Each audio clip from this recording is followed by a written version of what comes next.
Yeah, there we go. So today we're going to be talking about flowers. We're going to be talking about flower retail, and we're going to be talking about disrupting the way that an industry works and making something entirely new with today's guest, Michael Jacobson, starting in just a minute. I'm David C. Barnett, and you're tuned in to Small Business and Deal Making, the podcast, YouTube channel, and blog where I talk about buying, selling, financing, and managing small and medium-sized businesses while controlling risk. So if you're looking to take control of your future through buying a business one day, or if you already own a business and you're looking to grow or exit, you've come to the right place. I talk about interesting things, I talk to interesting people, and I answer your questions every week right here. So be sure to hit like and be sure to hit subscribe, and let's get to it. Are you thinking of growing your business or beginning a journey into entrepreneurship? Take a shortcut to success by buying an existing and profitable business the right way.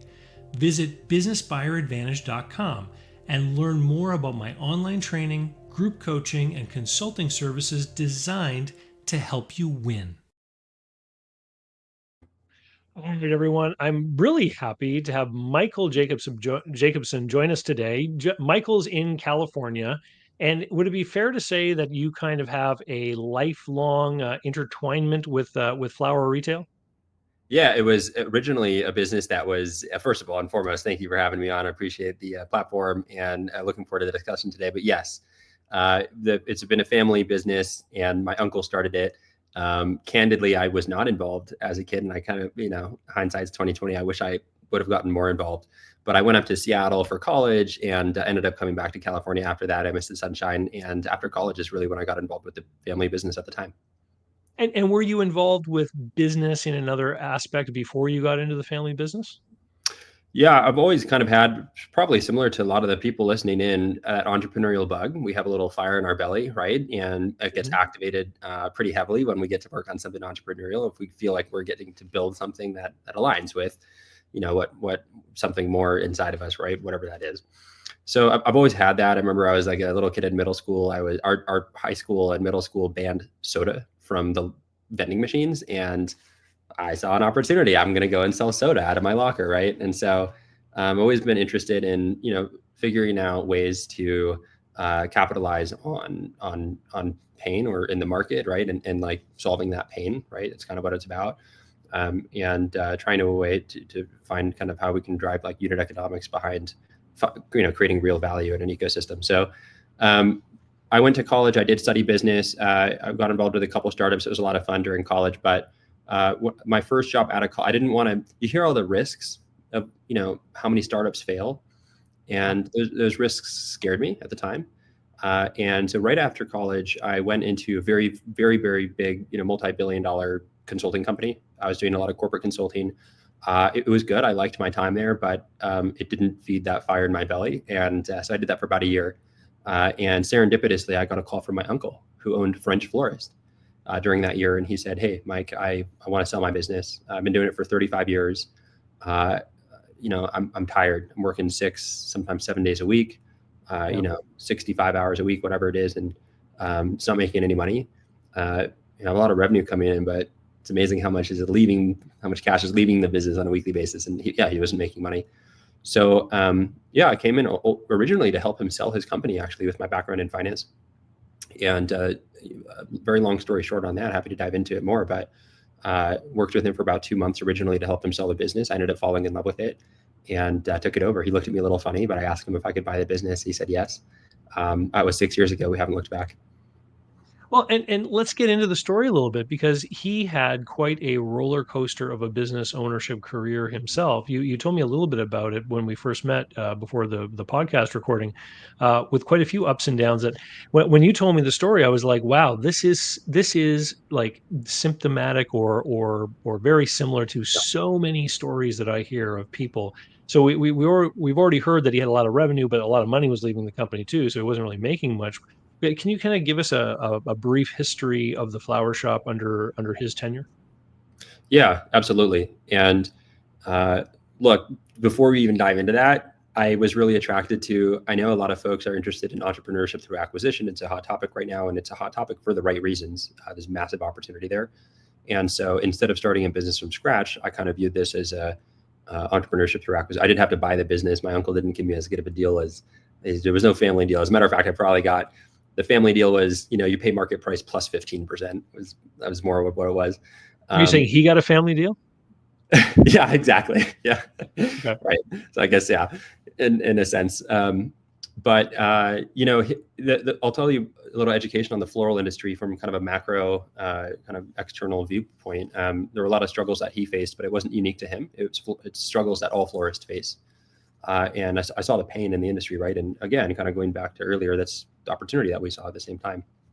But the three things that have kind of led the floral industry to a space of being very, very stagnant.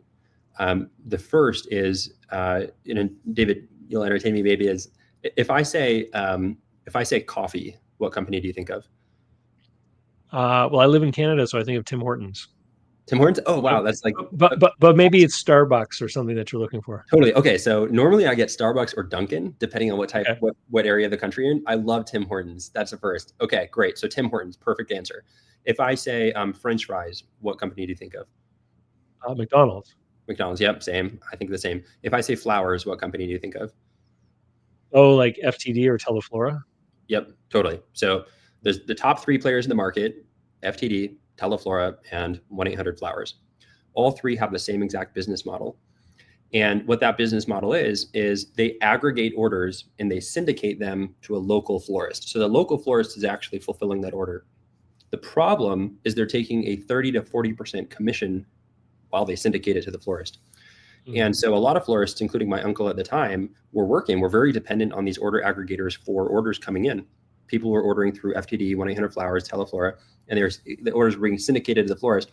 You're paying $100 for the flowers. My uncle is only receiving 60 or 65 bucks out of that. That destroys the unit economics of the flower shop immediately, right? And that's only one of the reasons why, florists are struggling.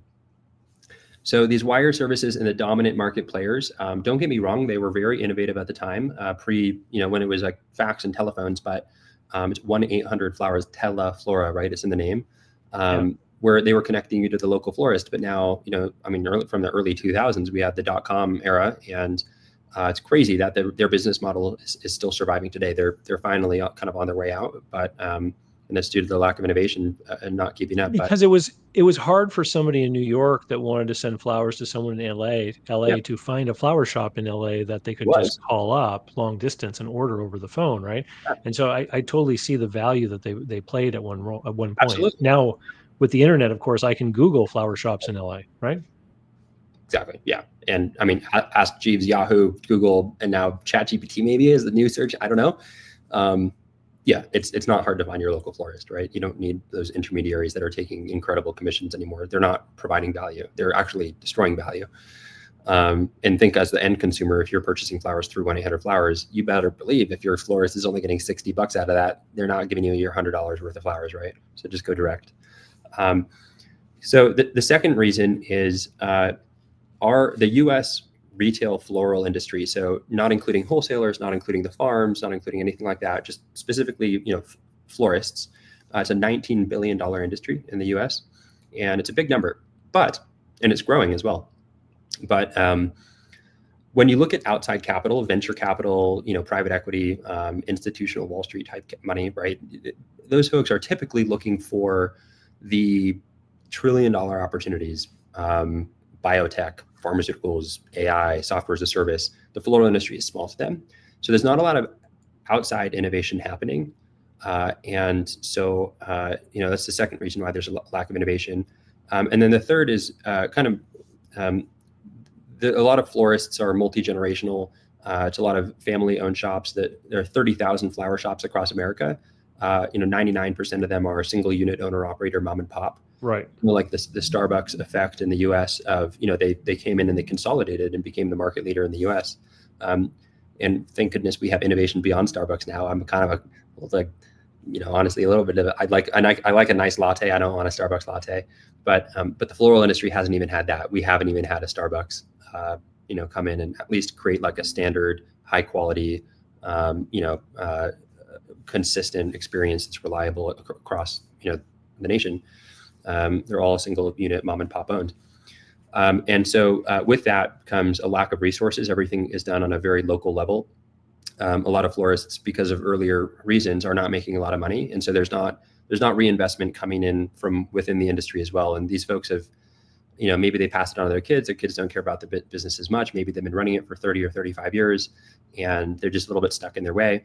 Obviously, there's the exceptions, but generally that's how the industry has been. So really stagnant. And my uncle, he was an amazing, he is an amazing guy. Florists, I've learned over the years, they're very nice people. They're very passionate. They're in the business for the right reasons, far beyond just making money. And it's amazing, but they're not always, and again, always exceptions, but typically they don't know the profit and loss statement from a balance sheet, from a statement of cash flows as deeply as a business person might. And so, yeah, there was a lot of opportunity. He, after 35 or 40, or close to 40 years of running the business, he was tired and was not making money.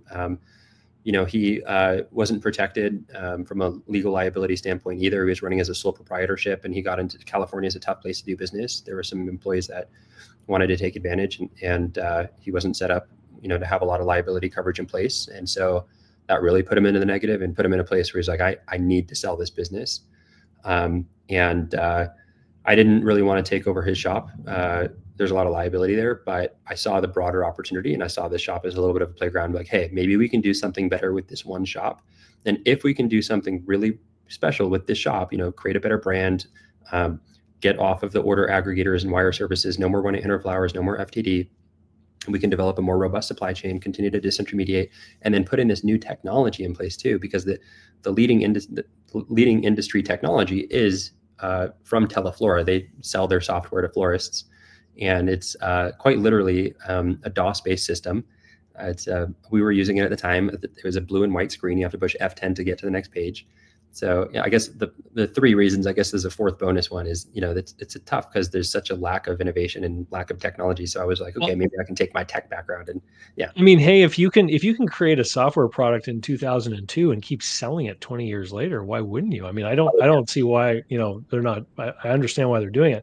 Let let's look a little bit more though at what the florists are selling, because I think this is important, because what I know, you see, back in the 90s, I used to be a Yellow Page guy. So I'm very familiar with flower shops, and I used to visit a ton of them. They were my clients, and they were all independent owned shops, just like you described.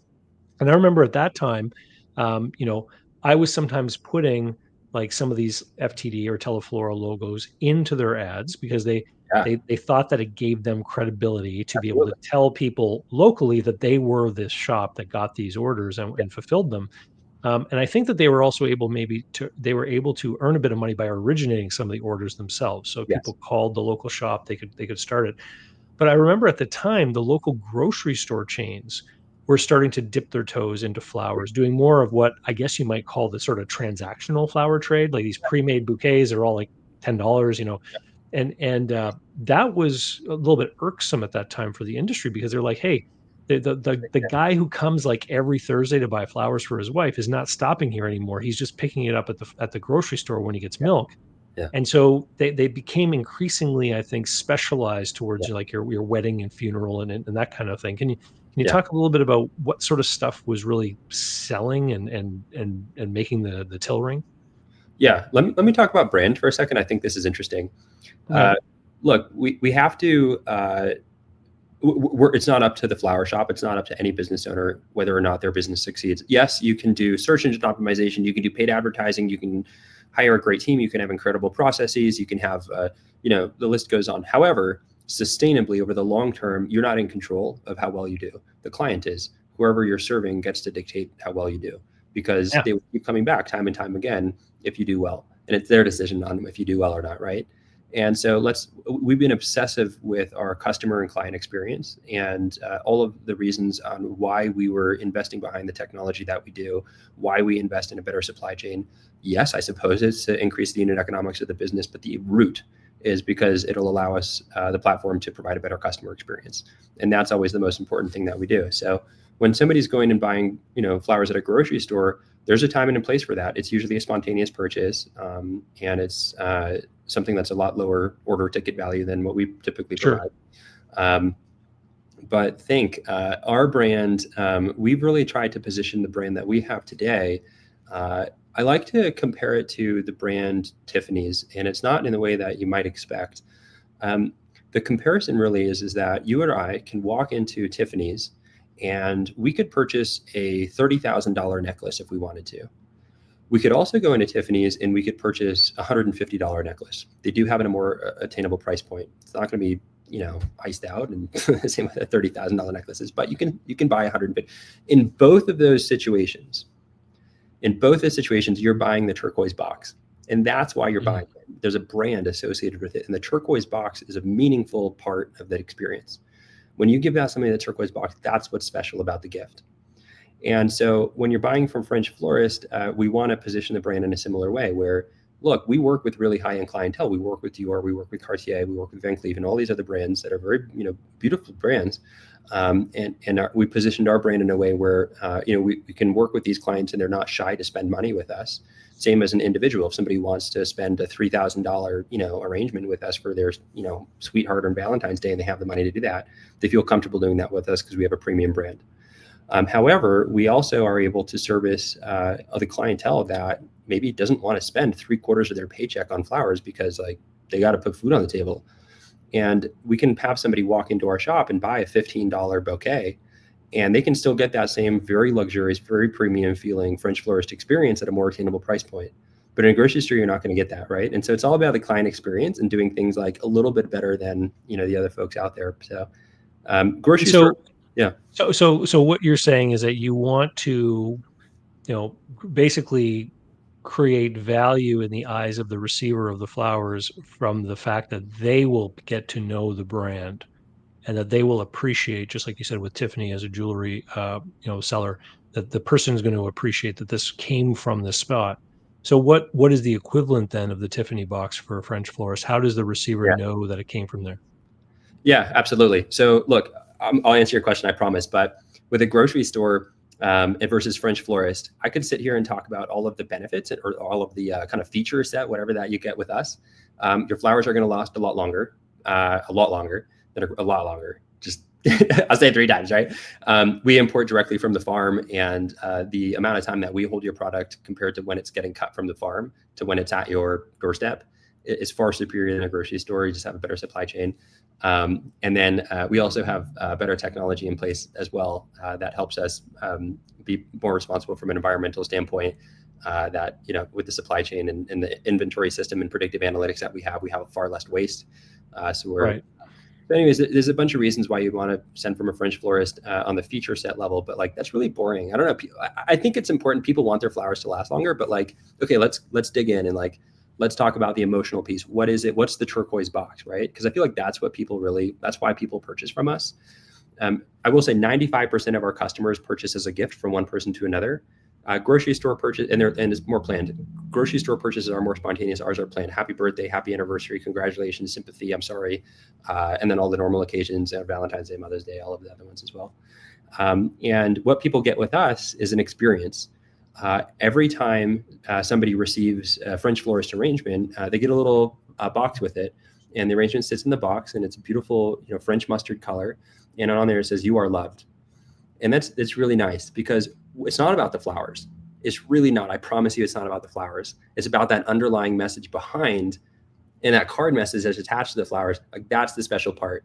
And we go one step further, and a lot of other people will say like flowers bring joy, flowers bring happiness, But like, what about during a funeral? You're not necessarily trying to make somebody feel better, but no matter Right. what message you're trying to send, it always comes from a place of the heart, from love. And so that's kind of what surfaced for us is like the meaningful message that we convey to our clients. It's the same message that the grocery store, like if you're picking up a bouquet at the grocery store, like good, like you should. We want that. Honestly, there's a perspective that we take is the more people realize the meaning behind flowers, like that's our mission. It's not necessarily to like a land grab of how much market share we can grab, but I think that we're able to convey the meaning a little bit better than the grocery store is able to. And so people are attracted to our business in that way. So, and I didn't mean to digress from any of the questions too much, but I thought that might be interesting to hear. Well, no, I think this is great. Now, tell us then about the initial transition period. I mean, you became the owner, and you were the owner of one single flower shop. Yeah. Now, tell us about that period of time and how you eventually grew to the point where you thought, this is something I can roll out and maybe create an opportunity for other people. Yeah, totally. So through all of the philosophies and ethoses we've kind of talked about so far, we very relentlessly focused on those. Very singularly, we're very focused on leveling up the customer experience no matter what. And was not too far from graduating from college. I was living a pretty scrappy life and happy to reinvest pretty much every penny and then some into the business. And so we did. Those reinvestments, have paid off for us. And through those reinvestments, we've elevated the brand, we've developed better supply chain, and then created the best operating floral system that exists in the world today. Through those three things primarily, we were able to become the #1 florist in Los Angeles out of that single location. That one shop did, I think, like 9.6 million in revenue in 2022, I think 2022 or 2023. Now, these are all private businesses. So how did you know that you were the top selling location? Yeah, it's a good question. It's a little bit of an educated guess, but the next biggest florist is probably doing, maybe 2 million in revenue. So it's Okay. the average florist does about 350K in revenue. And then there's also ways that we can measure, like there's only so many people who are searching, for example, flower delivery Los Angeles. And we can see what our impression share is and how we're ranking in the results. And if your position is #1, you're getting the vast majority of the clicks. And we can kind of see, how many clicks there are total for that, at least in the digital landscape, versus how much we're getting in, and we're getting the vast market share of those clicks. So through different quantitative metrics, we're able to take an educated guess that we're, by a revenue standpoint, we're the #1. So we're able to grow the shop. We have a single location, 3,000 square feet, that's doing north of 9 million in revenue. We're like, wow, this is pretty cool. We didn't really want to stop there, and that growth mindset, and always my satisfaction comes from learning, building, right? And so had the opportunity to turn it into a lifestyle business, but I don't know, I didn't feed that fire in my belly. So we kept going. We opened a couple more shops, corporate locations. The second location we opened, it did about 900,000 in revenue in the first year. We built that shop from the ground up in some city that we never heard of. And we opened a second shop. Was it far from the mark? Was it far away from the LA location? It was far. We really did want to test our theory on how good our systems and tech were, where we could show up in the digital landscape, at least in a rank #1 very quickly in a new market. So it's about an hour and a half away. So close enough for us to service and get the benefit of, shared You could resources. drive there if you needed to, Exactly. if you had to go over there, you could. Yeah. Okay. Yeah, exactly. So close, but not too close that, we tried to put it far enough away where we could really test what we were doing. Okay. And then same thing for the third shop. It was about an hour and a half direction, the complete opposite direction. And the third shop that we opened did about 1.1 million in revenue. It's in its second year now, or just completed its second year. I think it reached 1.7 million, maybe between 1.7 and 1.8 million in the second year. And again, average flower shop doing 350K. And that's sometimes after 10 or 15 years of operating. So we're like, wow, we have something really cool here. Originally, we were just trying to solve our own pain. We're not trying to solve the pain of the entire industry by any stretch of the imagination. But we got to this point where the shops were doing really well. And we had a choice. We saw three paths for ourselves. We said, look, we can either continue to expand corporate. We could take the technology that we've developed and license it out to other florists, become a tech company. Yeah, it's big valuations, big money. Like, wow, look at all opportunity there. And then we saw this third option. Especially when you're competing against DOS software. I know exactly. I mean, talk about, opportunity, especially economically. Yeah, that probably has been our biggest opportunity for us financially. But we always try to go beyond the financials and what's important to us, right? And so I'll tell you why we're doing what we're doing. There's this third option, franchising. And I used to have a negative stigma with franchising. I still do, honestly, with some systems that are out there. There are obviously great systems and, to be polite, less than great systems. But we're pursuing franchising in a little bit of a different way. Same with the floral industry. We approach it in a little bit of a different way. And next time on the podcast, if we have more time, we'll do a deeper dive on, how we're doing it a little different than your traditional retailer. But we're brick and mortar retail, but 95% of our revenue is online. But it's important that we have brick and mortar retail. So we'll get into that at some point. But same thing with franchising. We're taking all the best parts about a franchise system and taking the best and leaving all the shitty parts behind. And so if you go back to what we were saying earlier, which one of these three options is going to provide the best customer experience? And we really felt, all of what we do, it's a little bit of art, it's a little bit of a science. The art of it was trying to figure out which one's going to provide the best client experience. And on the corporate side, you could open up 300 locations and put a manager and pay the manager 90K salary, but like, who's going to be a better person running the store? A manager making 90K or an owner that's probably making a lot more than 90K? And they have like true skin in the game. They're the owner of that French florist location. And then for the technology side, we could definitely license the technology to another florist, but like, I don't know, what about the supply chain? What about the marketing? What about the admin? What about the finance? What about, like, there's all these other aspects that are beyond the technology and what we're doing that make us so special, that we felt like we could incrementally improve another florist by 10, 15, 20, 25% by giving them our software, but our shops are doing 30x better than your traditional florist. And so we like that. We like the order of magnitude. We like profound, if we're going to do something, we want to do it right. And so this franchise opportunity we were really attracted to. And from like a philosophical standpoint too, there are some incredible florists across the country that do great work. They're just struggling in the same way that we were originally struggling. And if we have an opportunity to help them and bring their already existing good boned business and help bring them to the next level, and give them, drive more revenue, drive more profit, and more importantly than anything else, like give them their time back, right? That's our most finite resource. Like, that's awesome. Like, that's a mission worth fighting for. So yeah. And how many franchisees have you got signed on right now?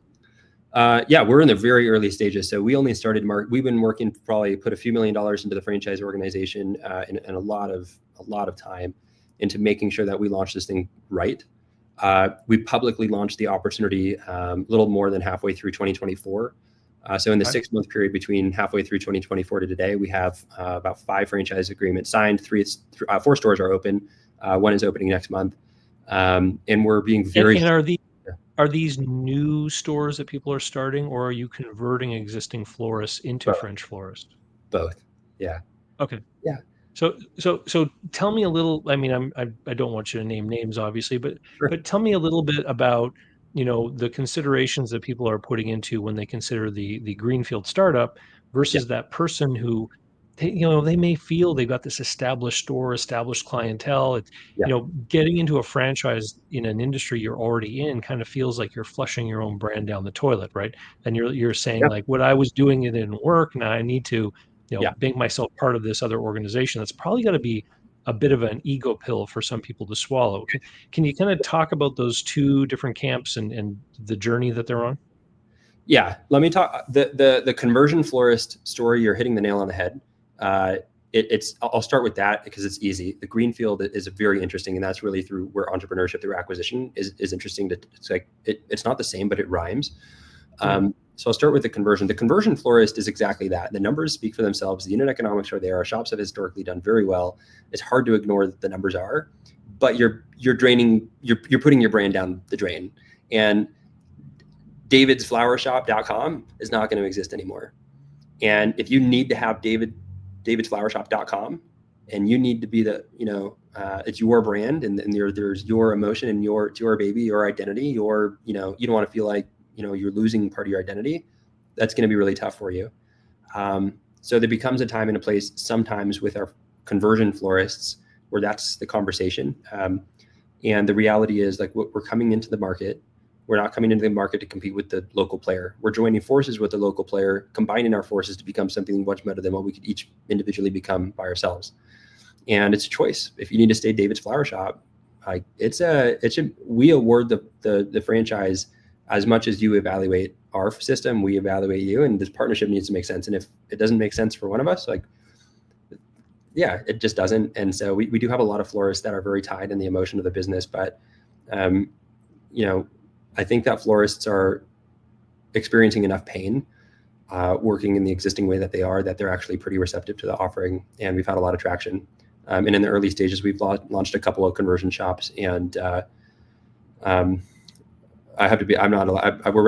regulated by the FTC, so I can't really share financials. Sure. But in the franchise process, you talk to all of the franchise owners that are in the system today.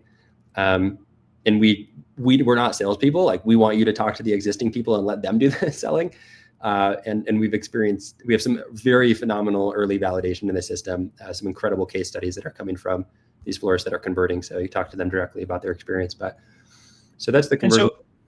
Well, I'm sorry, I'm taking us on a little bit of an aside. You talked about the importance of the retail location. For some of the conversion sites, it's got to be more than just putting up a French florist sign. Have you had to Yeah. require some of them to sort of renovate and meet certain standards for decor packages and that kind of stuff? Yeah, no, it's a great question. So, yeah, there's a pretty modest initial franchise fee. We don't make any money off of it. We take that and we invest it into a lot of web architecture, kind of understanding the map of their existing online presence, taking all the SEO equity that they built up in their space, migrating it over to the French Florist website. So the French Florist becomes even more kind of has more domain authority, and then that florist gets to benefit from all of the domain authority that the French Florist system has. So immediately we're able to rank them up in the rankings. The website is highly optimized for conversion rate, but also the product catalog is something that we've optimized for three different variables. One is the profitability of the flowers. One is for the conversion rate itself, making sure that we're putting product selection in place that customers are want, and then those products are getting really high reviews as well. So the product catalog is really optimized, and then the unit economics in terms of average order value. Typically, the higher average order value, the higher the margin. A lot of the marginal gains, if you increase your average order value from like 120 to 160, a lot of that goes straight to the bottom line. So these florists, like, because it's better search engine optimization, it's better, all of the factors that we just talked about. The point of saying all of that was all of that is so digitally driven, and that's what we're really good at. And so a lot of the change is really digital. Again, 95% of our flower shop's revenue comes from online, 5% walk-in. So yes, it's a pretty modest investment compared to what most might experience or expect.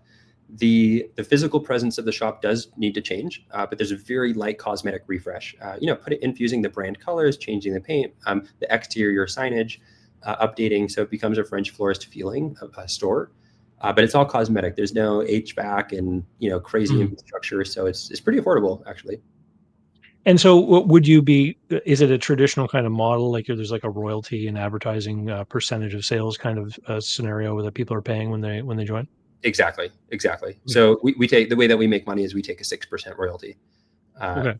yeah, so that's kind of what it And is. and I distracted you from the Greenfield conversation, Oh yeah, so yeah, yeah, you were gonna tell us something about that, about the people that are looking at those opportunities. yeah, totally. Okay, so shifting over to the Greenfield, this is really interesting because, and this resonates with me too. I think that again, I didn't want to join a business. I didn't want to start a business from scratch. There's this like sexy appeal to doing it, but you just hear the statistics on how risky it is, and it's Sure. hard as hell to bring something from 0 to 1. It really is. Um, and there's this interesting. There are some great businesses out there, and if you can come into those businesses and help take them to the next level, uh, why wouldn't you? I think it's like totally an understated opportunity. And so where franchising comes in is similar to acquiring a business, and you become the business owner of that business. With franchising, I like to say that you're still in business for yourself. You are your own boss. You don't really report to anybody, but you're not in business by yourself. You're part of an ecosystem where there are enterprise level resources being given to you on a local level. Like, we spend millions of dollars a year on our supply chain, and you can tap into that, and you're getting prices on our supply chain that are a 20, 30, 40% discount compared to the open market. Like, good luck, florist next door that's going to try to compete with your shop. Same with the technology. We have the best tech operating system out there. The marketing platform that we're doing, and the relationships that we have with different kind of digital, folks that we pay to expose your brand and generate demand in your area, is Mhm. pretty remarkable, because we're spending millions or tens of millions of dollars with these partners, and so they give us preferential treatment, I suppose. And so there's a lot of benefits that you're doing it for yourself, but just not by yourself, and it feels good to work on a team. One thing that I've learned in the history of our company is there's no way I happen to be on this podcast being the face of our brand right now, but like, there's a massive team of very talented people that are helping us do what we're doing. And 1+1 is so much greater than 2. This company would be nothing if it was just myself running it. And so that's why we're franchising too. Like, we need the franchise owners as much as they need honestly, we probably need their help more than, like, we have the resources to give them. They can go and open a flower shop on their own, and we're just help amplifying what they're doing, but they're the ones that are doing it, right? So Yeah, the franchise model, I mean, you already alluded to part of it, which is that you have a local person that runs a business that's got skin in the game and really wants to succeed, and they have all these motivations. The other part of the franchising model, and the reason why some companies choose to go down that path, is that, it costs a lot. There's a lot of investment to fuel a chain. Like Olive Garden, for example, is a yeah, chain, and they had to spend a lot of money to build a lot of restaurants and hire all the people, etc. And with a franchise network, it's the franchisees that bring the capital, Right. right? Kind So of. Kind of. I will say we we could, it costs us 200 grand to open a store. We make that money back very quickly on a corporate location. So, I mean, yeah, it is capital intensive to do corporate route, but we put so much resources. I want to say money. We have put a lot of money behind it, but also like time and energy and on our team's focus on the franchising effort and the capital required to, for those team members, I suppose. But it's been to do a franchise system right is incredibly capital intensive. So I think a lot of people romanticize that people franchise their business because you're using other people's capital and it's cheaper. To do it right, I would challenge that. okay. You know? Thank you. And so the people that are opening greenfield locations, are they doing, are they looking for what they feel is an underserved place to kind of find that initial location, or are they relying upon all the advantages you're talking to just say, this is the place I want to be. It's a good market. I'll just compete with these people that happen to be here. What sort of Or there's a third option. characteristics? Oh, Yeah, what is the third one? I like the third option the most. I don't think there's a wrong way to do it. Every market's a little different, and while we have a proven system that works, every market has nuances, and so we do a lot of research on each individual market and try to understand, make sure that shop is going to do really well there in the local environment they're operating in. So, not to blanket statement say that our system works anywhere. We do research on every place that we open up in, but um, usually a market has 5 or 6 or 7 florists that are probably doing okay. You could acquire one of the florists. I mean, florists are not opposed to acquisitions by any means. So Right. you could acquire this florist and convert it. And if you have the capital to do that, that's that kind of that third option. You can accelerate the growth pretty tremendously. It's basically treated as a conversion florist.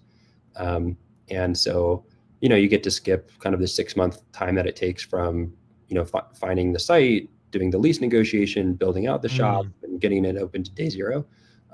You can acquire a shop in your day zero on day zero, right? Immediately. So you're making revenue from day one. And in our experience, I'll tell you a case study. In 2021, we launched the technology in our Los Angeles shop. Our revenue tripled over the next 5. Our revenue literally doubled overnight. And so the impact that we're able to have and come in an existing infrastructure, we're able to ramp them up historically, at least speaking, on a pretty dramatic level. So yeah, if you have the bandwidth and kind of capital to acquire a shop and convert it, I like that option a lot. It keeps that existing business and their staff, assuming that they have a good team in place as well. hmm It's kind of break down the existing infrastructure that's there. Why not leverage it and build on top of it and make it better? But yeah, that being said, we do move into some markets that are quite underserved, and in those markets, we do greenfield, and our shops do very well, even if we build them from the ground up. So, yeah, Well, one of the parts of your story that I really thought was interesting and why I wanted to have you come on the show is, I've often been asked, about the advantages of an online business, for example, or versus a brick and mortar business. And over the last couple of years, I've really come to the opinion that there's no difference between the two. They're just businesses, right? sure, yeah, And yeah, that, all they're doing is they're offering a product or service. They're trying to make money. A truly online business has the location independence advantage, I guess, for the owner. But I've always said that the brick and mortar real world business, even like the business that goes and fixes your brakes and stuff, where you got to bring your car to the spot where the person does the work, like they're yeah, very much in the world of real world things, brick and mortar. yeah, But they've got to have some kind of online playbook going on. They've got to have some kind of strategy to make their business visible. Because while I met all my florists in the Yellow Page days, there aren't any florists making money off Yellow Pages today. Like they've got to figure out how to connect with the customers. Maybe it was a lot easier back then, probably, right? They just spent an hour with me once a year and they were good. right, but totally, but that's really what you're doing is you are providing that half of the equation to yeah, people who may be really fantastic at yeah, decor and flower arrangement and, yes, and customer service, yes, but they just haven't taken the time or made the investments to figure out how they make the other half of that work yes. to drive the traffic. Yes, 100%. Yeah. Like one of the things that we're really good at is like, again, we can have amazing systems, we can have an amazing team, not to be understated, both of those things, but great. There's still a problem. How are you going to get the customers in the door? The good news is we're really, really good at that as well. There's a reason our shops do as well as they do, like even in year one. And it's interesting. We were talking about brick and mortar versus online. Our strategies on each of those complement each other. They don't compete by any means. And I think for any like oil change company, it should be the same, right? Like if they're offering a digital part of their business, it should be to add into the convenience of scheduling, or Right. yeah, it should complement their ability to work with people in person. But our shops, I'll tell you one thing which is really interesting. We are brick and mortar, but not in the traditional sense. Um, we have to have a place because our florists are pretty high volume. We're making a lot of arrangements. You have to have designers that are there. You have to have a walk-in cooler. It's the most expensive part of the build out, and all of that is very physical. And then the flowers come in, they get arranged, and then they get delivered. That's it. It's as simple as that. But that requires in-person a space to go and produce that. However, the rent money that we pay for our space, we do not rely on the walk-in customers. Our walk-in customers happen to pay the rent. We're happy to have them, and we have a beautiful space for them to experience. But again, 95% of the revenue is online, and the rent money that you're paying, we actually do that not as rent overhead, but actually as your digital investment, because Google and even some of the emerging search engines, TikTok, ChatGPT, are very geocentric. If you're in a new city and you're searching coffee, you want coffee near me. It's the same thing with flowers. You want a florist in your local area. So you're going to search flower delivery, Austin, Texas, flower delivery, and so having that physical space allows you to rank higher digitally, and it very much complements like your physical space is the digital investments. Anyways, it's a different way of thinking of it. Listen, I got a great story about this. Yeah. So I was consulting with a client of mine a few years ago, and it was a collision, auto body place, right? Yeah. And they were on basically one side of the city, and they were saying that the issue they were having is that whenever people had an accident and they would call their insurance company, the insurance company was using the postal codes to offer suggestions, to places near them, and so they were not getting any leads from the other half of the city because there were other body shops on the other half of the city. And so they had spoken to me because they wanted to talk about the feasibility of opening a second body shop and buying all the equipment and everything that they needed. And I basically said, so wait a minute, you want to open a whole other body shop just to show up in their databases with a different address? I said, why don't you just rent a storefront, Yeah. put a salesperson there at a counter, and anytime anyone happens to drop a car off, you just tow it over to your first location and do the work there. Love it. Yep. And so they opened a second location with zero investment, and within 2 years, they increased their revenue dramatically because suddenly they were being their name was being offered up by the insurance companies because they had this second location, quote unquote, which wasn't really real, but I mean, there was a guy there. I mean, you could go there and he would look at your car, right? And that's exactly what you're talking about. It's almost like you're looking for a location so that you can plant that flag on Google Maps or whatever, and you need a fulfillment space anyway, because you need a place to do the work to assemble the arrangements and all that kind of stuff. Yeah, exactly. Yeah. I mean, another version of the same story. We have a store, we call it the Beverly Hills store. It's not in Beverly Hills. It's right outside of Beverly Hills, because boy, oh boy, do we want to serve the Beverly Hills clients, but boy, oh boy, do we not want to pay the Beverly Hills rent. So we get the best of both, right? And it's the same thing. Exactly. Yeah. The digital Yeah, yeah, strategy. yeah. Yeah, it's very important. Yeah. It's like airports in New Hampshire that put Boston in their name. Yeah. Yeah, exactly. Yeah. And again, at the end of the day, you can kind of engineer these tactics, and they might work. But ultimately, again, just a reminder that the client and ultimately the client experience wins out over anything else. So you can do both. And if you do both, it's pretty powerful. But yeah, right on. Well, look, this is an interesting story, and I want to thank you for coming and joining the show. If people are curious to learn more, or if they're a florist tuned in and they want to like talk with you and maybe have a peek at the franchise offering and all that kind of stuff, how can people find you, Michael? Yeah, totally. So if you want more resources on the franchise side, whether it's Greenfield or converting a shop, FrenchFloristFranchise.com is a wonderful resource. There's a lot of information there, and you can get in contact with us. If you're interested in acquiring a flower shop, we have done due diligence on so many shops. I'm happy to email you the list of due diligence questions that I have and help you through that process. Totally independent of the franchise op. Happy to support a good buying decision. You can drop me an email. My email is michael@FrenchFlorist.com. Awesome, that's fantastic. And if people want to order flowers, FrenchFlorist.com. Yeah, come and French find florist. us. Yeah, we'll hope to wow you, give you an 11 out of 10 experience. Perfect. Well, thank you very much. It's been a great talk, and best of luck. I hope that you guys are able to keep continuing to help small business owners. It sounds like you've got a good thing going. Awesome, David. Yeah, thanks again for having us. Appreciate it. All right. Bye bye. Bye bye. So, how can you learn more about buying, selling, financing, and managing small and medium-sized businesses? Easy. Go over to my blog site, davidcbarnett.com, where you can learn more about me and how I work with my clients. You can learn more about my books and courses that I've prepared for you. You can find out how to subscribe to my email list, the YouTube playlists, and more. There's literally hundreds of hours of content there, all for free, and I'd love for you to be my guest. Special thanks go to Mark Willis at Lake Growth Financial, today's video sponsor. Mark helps people better manage their personal and business finances through the Bank on Yourself insurance strategy. This is something I've done personally and I've seen others use it successfully for years. Go to newbankingsolution.com to find all the interviews I've done with Mark and learn more about the advantages of these programs. While there, sign up for a free consultation to learn what this solution might look like for you.